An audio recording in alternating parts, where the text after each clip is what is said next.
ꯊꯪ ꯆꯍꯤ ꯐꯥꯎꯕꯒꯤ ꯃꯅꯨꯡꯗ ꯁ꯭ꯇꯦꯠ ꯑꯃ ꯑꯅꯤ ꯅꯠꯇꯅ ꯅꯣꯔꯠ ꯏꯁꯇꯒꯤ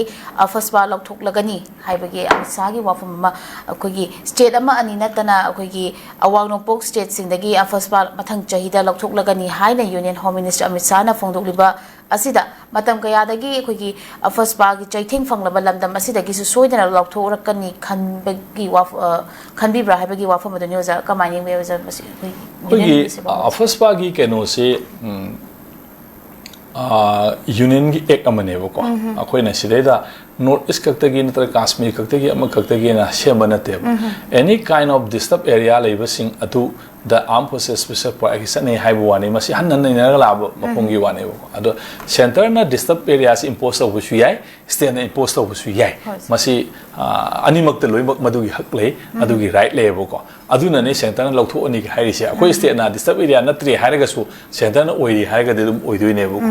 अदुगी पोतुगी वाने अदर सेंटर ना मागी इंडियन स्टेट थ्रेट तौरिब्रा तौद्रब्रा इंडिया की यूनिटी एंड इंटीग्रिटी थ्रेट तौरिब्रा तौद्रब्रा हाइबो मागी कनो मागी अखोइगी थाजब मा वखलोन मा मधु मा येंग प्रेशर मा येंगदोइनेबा अदुगी प्रेशर दु लेट्रेना खनबे एरिया ददी अखोइना से समना कांदा अइंगोंदा से लाइहौ लेब्रा हाइबि डॉक्टर ना खुराई थारा येंगिदा खा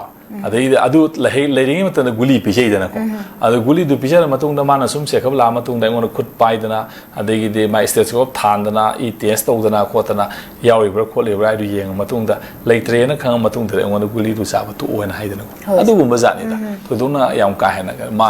माइ प्रेशर में येंगिने को कई के कमा अदर माना प्रेशर दु लेट्रेना खंबे एरिया ददी लौथोने हाइबो वाने दिसर थमरो हाइबो दिसर या लेटर आमबस बिस प्रोडक्ट लेट्रेना को अरमाइन तौदना इम्फाल दसु माना थाजब प्रेशर एरिया पुलिस स्टेशन खर नतना होजी खर लौथोखिबा अमु खराबसलप अदमाइ तौरगो लेदिदना को मणिपुर केनो दसु अदुगी वानेदा थोदोना मसिदी अखोइना मागी लॉ एंड ऑर्डर की मागी एक्सरसाइज तौदुगी वाने अदु थोदोना मणिपुर दा सादु हाइरेना मणिपुरी तोखिनि हाइबा आसामी तोखिनि हाइबा इंडिया लो अखोइना मयाना पामिदि arm forces special power act हाइबा एक्ट असे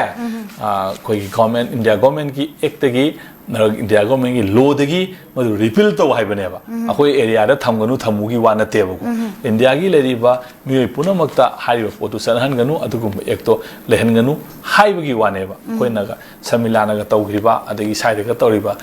एक की लौथो खोतो ओना हाइबा पोतुदी ऑल इंडिया पुनमक्ता सनरिबा सुगुम्बा आइन से मसीगुम्बा आइन से थंबा यादबा आइन अमा ओइना सिगे आइन से कोइ कनोदगी कोइ लॉ बुक तगी को लौथोखो हाइबो वानेबा इंडिया की लेरिबा कोइ मयांगी मूवमेंट सिना अदुदी ओइदेदना को अदुना कशु मसिदेदा अमु लौथोए हाइबे स्टेटो अमु लेते थमजर लोरे एक तु हिंगे लेरिमिना एक तु रिपील तो कितागदी लेत्रेदना को होय मयाना पामिना एक तु रिपील तो हाइबनेबा अदु तौदबनिना कशु सिदेदा अहेनबा कोइना करीबो एक्सपेक्ट तौरुनी नत्रा अदुम ngahak amu yadre haga amu thama lore ngamu yai haga amu lawtho lore ne ko adudi mai keno de pressure du gi makha du leibane na ai de sumai sum lowi hoi aza mathang da mu lakjage khoi gi